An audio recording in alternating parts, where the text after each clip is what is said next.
Today, we're going to be breaking down some high school football routes that you need to learn. So, the first one we're going to be talking about is a dig route versus an inside shade press coverage DB with a slip under or throw by move. So, let's break this thing down. So, guys, we come up to the line of scrimmage anytime that we are running a route. I like to separate the routes by outside breaking routes or inside breaking routes. So, if I have to run an inside breaking route like a dig route, like a post route, like a curl route, and I'm facing inside shade press, I know unless it's like a mandatory inside release, which is rare, I'm not probably going to be able to take the inside release because anytime we have a DB who's lined up inside shade press, and you could see this DB's inside shade by just simply looking at his feet. The middle of a DB's body is where he is essentially like shaded to, right? So if the middle of his body is even with the front foot, that means he has inside leverage. If the middle of his body is even with our back foot, that means he has outside leverage. So how I structure my route, how I structure my plan of action off the line of scrimmage is based on his leverage, right? So in this case, middle of his body's lined up with the middle of our foot or our front foot. So that means he's inside leverage. His goal with that leverage, and we know all this pre-snap, is to not let me go to the inside. Don't let me run a post, a dig, a curl, a slant. Force everything to the sideline, which is his version of help. So off the line of scrimmage, what I want to do is I want to do something called attacking his leverage, which essentially means I want to make him think we are going to the inside, make him think that we are trying to break his leverage. Because his responsibility, what his DB coach teaches him, is don't let anybody go inside. Don't let anybody cross your face. So that's what we ultimately have to threaten him with. So this release that this receiver uses, and this is a great release that you guys can use to threaten a DB's inside leverage, is a split jab release. So a split release is where you take your front foot and you move it out, and then you take your back foot and you move it straight up. And essentially what that is, both feet hit the grass at the exact same time. So you're splitting. You are coming to balance. This receiver may be a little bit wide, but I'm assuming he's on the taller side of things. But you want your feet to generally be just slightly outside of your shoulder, and you want to keep a low pad level position up top. Now, when you're in this position, you could just split and then go if you want. So you could just split, push off of this inside foot and take the outside release, or we could try to sell something a little bit to the inside. So that's what he does. So he splits, and then it's almost like a hip sway, you guys. You were trying to turn your chest and your belly button to the opposite sideline or to the inside, aka the DB's leverage, without moving your feet. So you were splitting and then you were swaying with the upper half.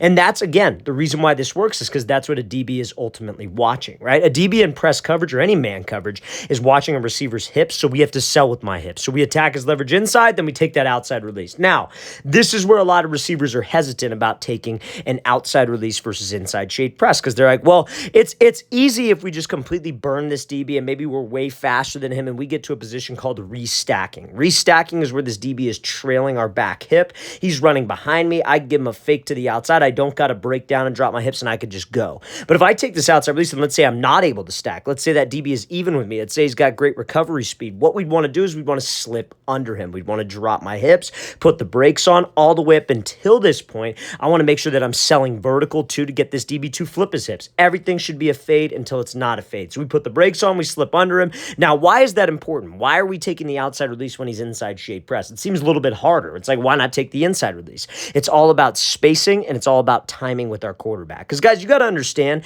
in press coverage, a DB's goal is to get hands to disrupt the timing with the QB. So if I just give a quick little jab and this DB stays patient, I try to cross space, he's going to get hands on me, guys. If I take that outside release, he's less likely to get hands on me. Or maybe if he does, at least I'm off the press. At least I'm going. So I'm keeping timing with the QB.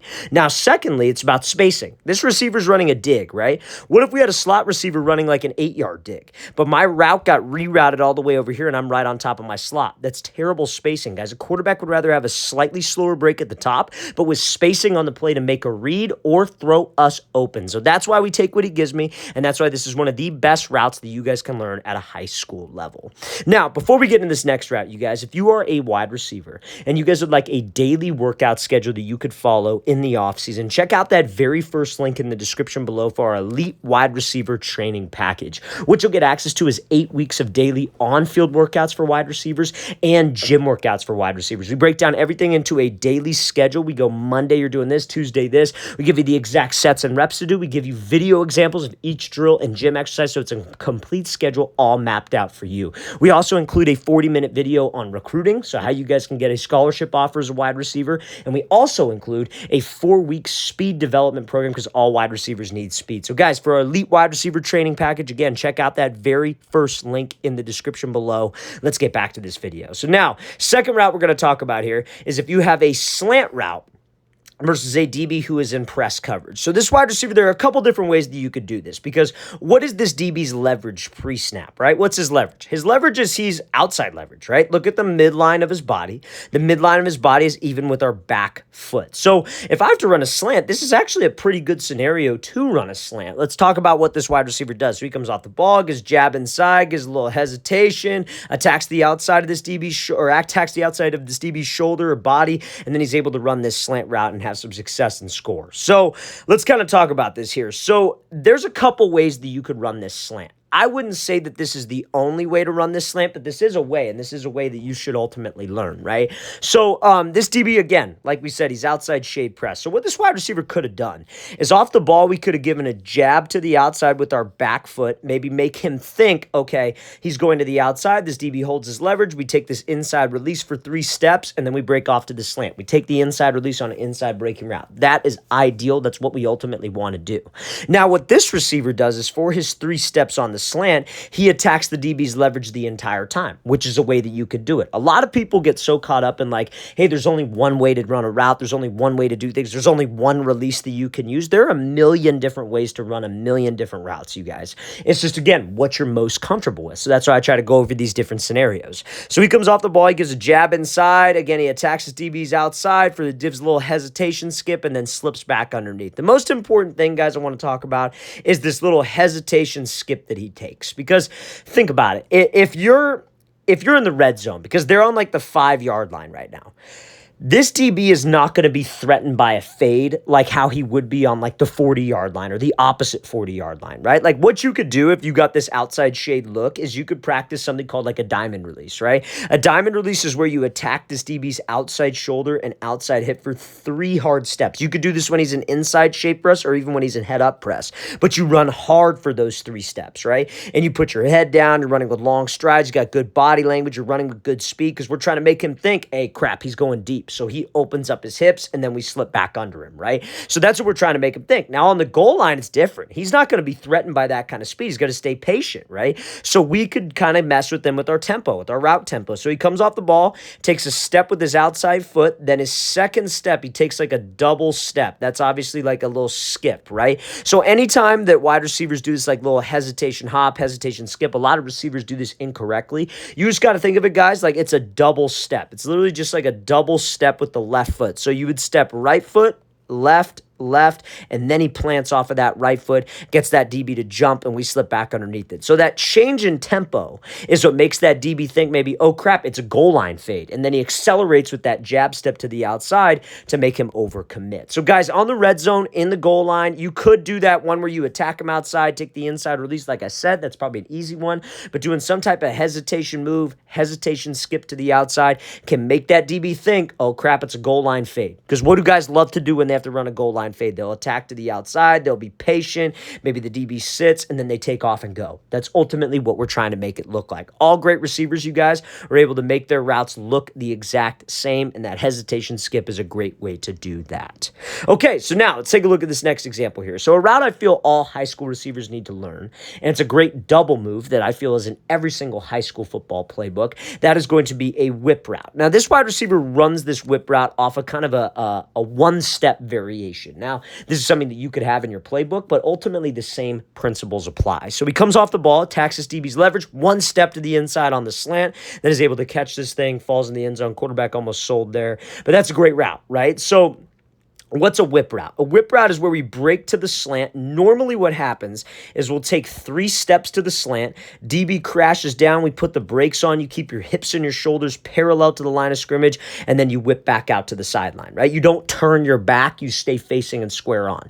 And then when you break to that slant, that's ultimately what sells it, right? So on a double move, whether you're running a post corner, whether you're running a corner post, whether you're running a whip, whether you're running a slant and go, whatever the case may be, on this first move, what sells it is 3 specific things. The first one is going to be your body language. I wouldn't even necessarily say it's your eyes. Everybody always talks about on a double move, you got to snap your eyes to the quarterback. And yes, that's probably true. And yes, that helps. But your hips and your shoulders are the most important thing, because that's ultimately what a DB's watching. That's what he's reading when we got him in man coverage. Now, this wide receiver does snap his eyes inside, but I want you to pay attention to his hips and his shoulders being committed.